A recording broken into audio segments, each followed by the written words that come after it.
Guys આમળા છે એને candy બનાવવાની છે, આમળા કેન્ડી એને મેં બાફી દીધા છે। જો આ રીતે બાફી દીધા છે, તો એને છૂટી પાડી પછી સૂકવવાની।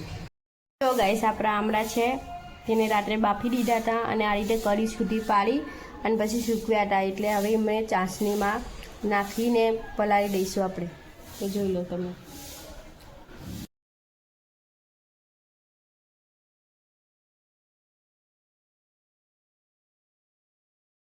આ રીતે છૂટી પાડીને આખી રાત સૂકવી રાખવાનું, પછી એને ખાંડની ચાસણીની અંદર ડબોળી દેવાનું। સૂકવીથી આ જે છે આખી રાત, તો જો આ રીતે મેં ખાંડ નાખી દીધી છે।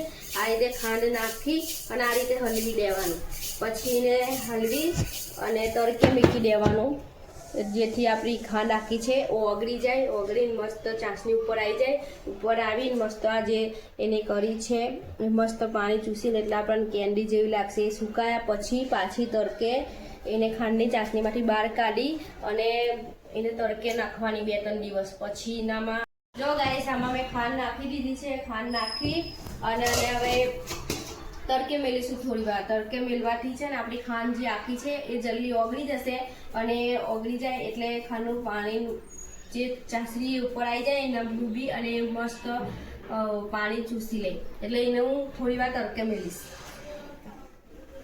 તો ગાઈસ આપણી આ આમળા કેન્ડી રેડી થઈ જશે, મતલબ રેડી કે 3 દિવસ પલાળી રાખી છે ખાંડની ચાસણીમાં ડુબાઈ રાખી હતી। હવે એને બહાર કાઢી દઈશું અને એક એક કરી અને સૂકવીશું એને।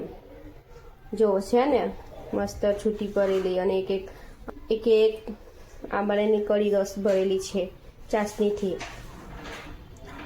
જો એટલે આપણે એને હવે બહાર કાઢી દઈશું ને સૂકવી દઈશું 2-3 દિવસ તડકો આપીશું, પછી એને સુકાઈ જાય એટલે ખાંડ ડરી અને ગાઈસ જુગાર કાઢ્યો એક મેં, કેમ કે છે ને એક કરી કરવાથી બહુ ટાઈમ લાગી જતો હતો, એટલે પછી મેં એક જુગાર કર્યો કે આ રીતે એક ટોપલી લીધી।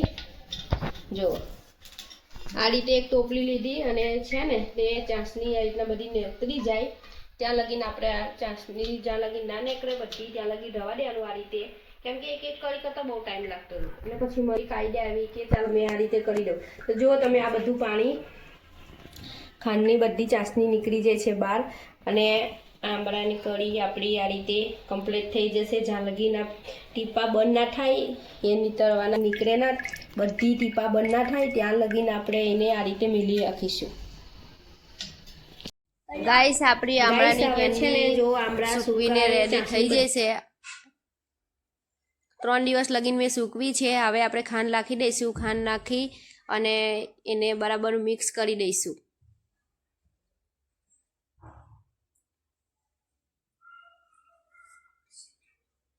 મિક્સ થઈ ગયા પછી આપણે એને એક ડબ્બામાં ભરી દઈશું।